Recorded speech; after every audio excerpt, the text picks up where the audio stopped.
we are learning about passage of light rays through glass slab and prism. First of all, we are talking about glass slab.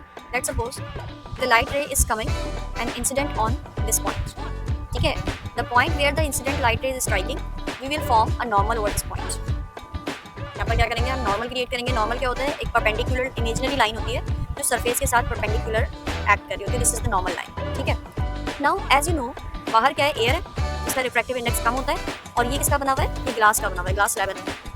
सो अगर मैं कहूँ कि इसका जो refractive index है air का वो n1 है और ग्लास का रिफ्रैक्टिव इंडेक्स n2 है, so I can write n2 is greater than n1. Okay. So light ray is entering from less denser to more denser medium. Okay, so where will it bend? Should it move straight? No, it will bend towards the normal. इस तरह से normal की तरफ आ जाएगी light ray. ठीक है. तो ये हमारा इंसिडेंट एंगल था एंड दिस इज, ये क्या है, this is refracted angle. Okay. अब अगेन लाइट रे जब इस पॉइंट पे स्ट्राइक करेगी तो दोबारा नॉर्मल क्रिएट होगा. इस तरह से इमेजिनरी लाइन बना लेते हैं नॉर्मल यहाँ पर भी. सही है. नाउ व्हाट विल हैपन, अब हमारी ये चीज़ ऑपोजिट हो जाएगी क्योंकि light ray now is moving from glass to air. वापसी एयर में आ रही है ना, बाहर क्या है, हवा है. So light ray is moving now from air, sorry, glass to air. ठीक है. So now it will bend away from the normal. So you can see जो लाइट का पाथ है वो स्ट्रेट नहीं रहा, बल्कि अंदर क्या हो गया, बैंड हो गया. सही है.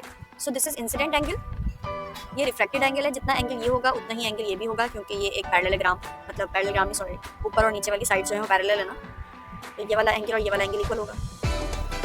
एंड दिस इज, ये बाहर वाला एंगल कौन सा है, इसको हम कहते हैं एंगल ई. ये कहलाता है इमर्जेंट एंगल. इमर्जेंट एंगल क्यों कह रहे हैं, क्योंकि लाइट यहाँ से इमर्ज आउट हो रही है. So this is emergent angle. अच्छा, जितना एंगल आपका इंसिडेंट एंगल था उतना ही इमर्जेंट एंगल होगा इन ग्लास स्लैब. ठीक है. Incident angle will be equals to emergent angle. ये वाली जो लाइट रे है, स्टार्ट में हम इसको कहेंगे इंसिडेंट लाइट रे. जो अंदर जा रही है वो है रिफ्रैक्टेड लाइट रे, और जो बाहर निकल रही है, ठीक है, जो लाइट रे ऐसे बाहर निकल गई, इसको हम कह रहे हैं इमर्जेंट लाइट रे. ठीक है. So this is all about glass slab. ठीक है. Now we are starting glass prism. Glass prism में देखें लाइट रे इस तरह से स्ट्राइक करिए. हमने यहाँ से लेके आए, इसको यूँ स्ट्राइक करवाई. कहीं से भी आप इसको ला सकते हैं, बट हमने इस तरह से लेके आए.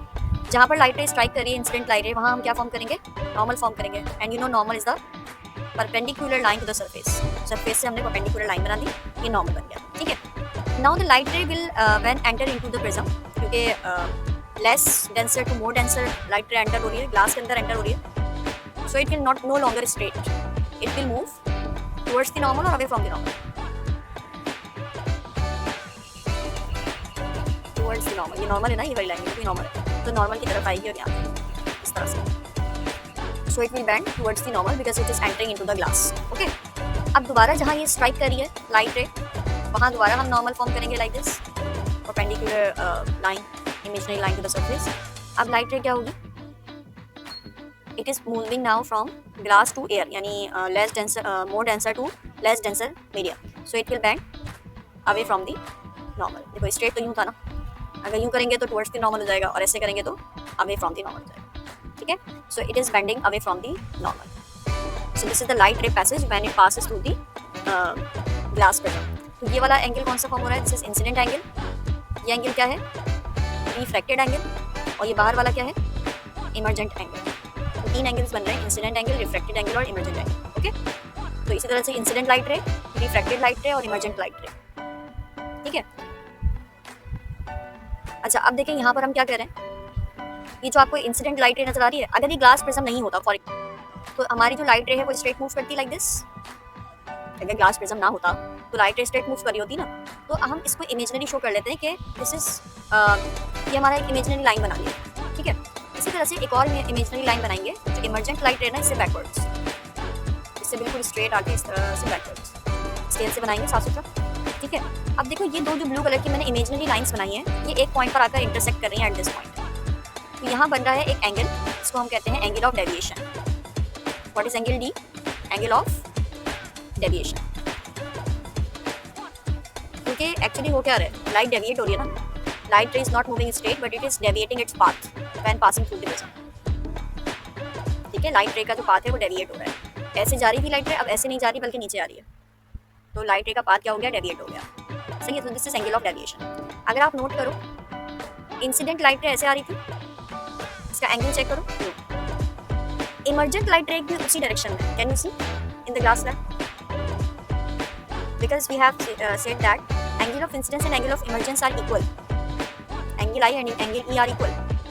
तो जो डायरेक्शन आपको इंसिडेंट लाइट रे की नजर आ रही है, अगर आप इसको सीधा ले जाओ, देखो इमर्जेंट लाइट रे जो है वो भी इसी डायरेक्शन में नजर आ रही है ना? तो इसमें डेविएशन नहीं हो रही है, अंदर तो पाथ तो चेंज हो रहा है, इधर आ गया यहाँ से, जब लेकिन जब निकल रही है ना लाइट रे बाहर, तो उसका पाथ वही है, उसकी डायरेक्शन वही है जो पहले थी।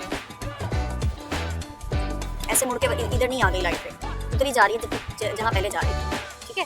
बट यहाँ प्रिज्म में चेंज हो गया, लाइट रे ऐसे जा रही थी, ठीक है, प्रिज्म से पास होने के बाद वो नीचे आ गई, तो डेविएट हो गई ना लाइट रे।